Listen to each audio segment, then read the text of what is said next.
কাফের ব্যক্তির যখন দুনিয়া হতে বিদায় গ্রহণের সময় হবে, তখন কালো বর্ণের একদল ফেরেশতা এসে উপস্থিত হন। তাদের সাথে থাকে দুর্গন্ধযুক্ত কাপড়। চোখের দৃষ্টি যত দূর যায় তথায় তারা বসে থাকেন। তারপর মৃত্যুর ফেরেশতা এসে তাকে বলেন, ওহে অপবিত্র আত্মা, বেরিয়ে আয় আল্লাহর ক্রোধ ও অসন্তুষ্টির দিকে।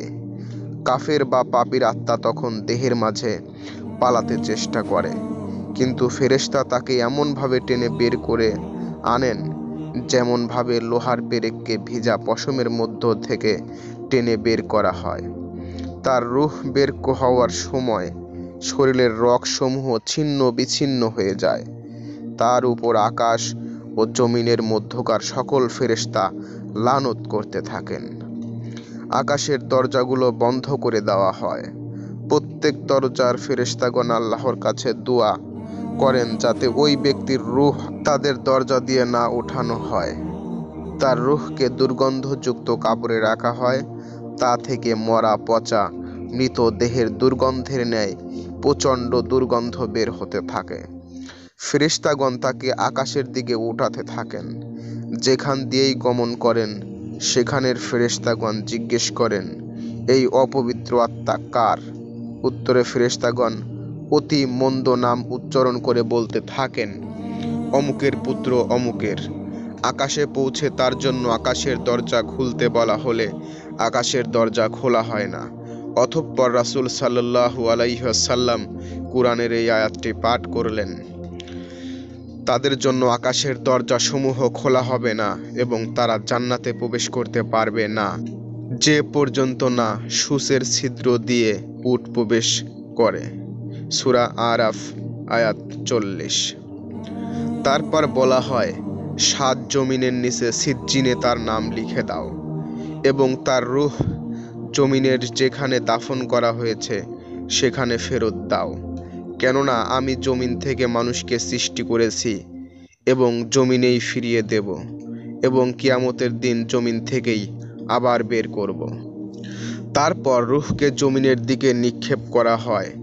অতঃপর কাফেরের দেহ যেখানে দাফন করা হয়েছে রূহটি সেখানে গিয়ে পতিত হয়। এরপর নবী সাল্লাল্লাহু আলাইহি ওয়াসাল্লাম কুরআনের আরেকটি আয়াত পাঠ করলেন, যে ব্যক্তি আল্লাহর সাথে শরিক করল সে যেন আকাশ থেকে ছিটকে পড়ল। অতঃপর মৃতভোজী পাখি তাকে ছোঁ মেরে নিয়ে গেল অথবা বাতাস তাকে উড়িয়ে নিয়ে কোনো দূরবর্তী স্থানে নিক্ষেপ করল। সূরা হজ আয়াত 31। অতঃপর তার রূহকে তার দেহে ফেরত দেওয়া হয়। নবী সাল্লাল্লাহু আলাইহি ওয়াসাল্লাম বলেন, তাকে দাফন করে যখন লোকেরা চলে যায় তখন দুজন ফেরেশতা আগমন করেন এবং কঠিনভাবে ধমকাতে থাকেন। অতঃপর তাকে বসিয়ে জিজ্ঞেস করেন, তোর প্রভুকে?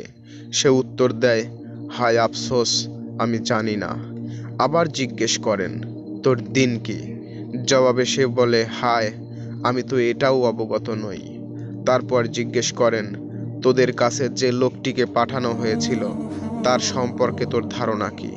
সে উত্তরে বলে, হায় আফসোস, আমি তা জানি না। তার সম্পর্কে মানুষ যা বলতো আমিও তাই বলতাম।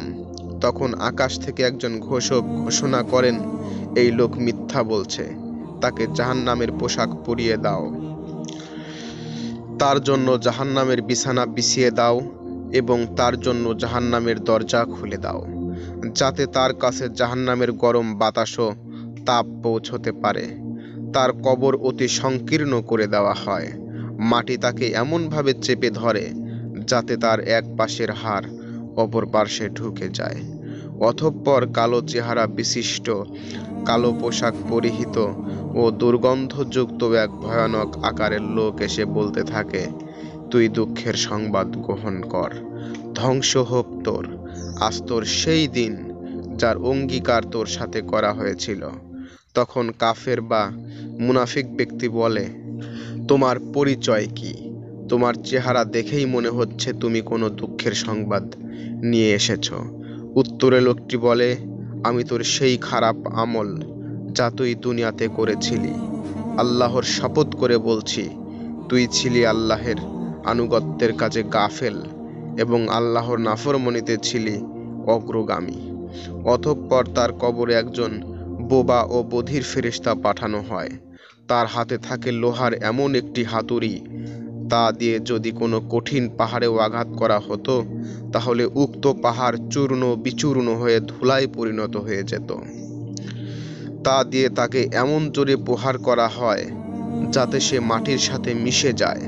আল্লাহ তাকে পুনরায় জীবিত করেন। ফেরেশতা আবার তাকে আঘাত করেন। সে এমন প্রকটভাবে চিৎকার করতে থাকে যার আওয়াজ জিন ইনসান ব্যতীত সকল সৃষ্টিজীবই শুনতে পায়। অতঃপর তার জন্য জাহান্নামের দরজা খুলে দেওয়া হয় এবং জাহান্নামের বিছানা বিছিয়ে দেওয়া হয়। কিয়ামতের দিন যেহেতু তার জন্য আরো কঠিন আযাব রয়েছে, তাই সে বলবে, হে আল্লাহ, কিয়ামত যেন না হয়। আল্লাহর কাছে প্রার্থনা, তিনি যেন আমাদেরকে কবরের এই ভয়াবহ আযাব থেকে হেফাজত করেন। আমিন।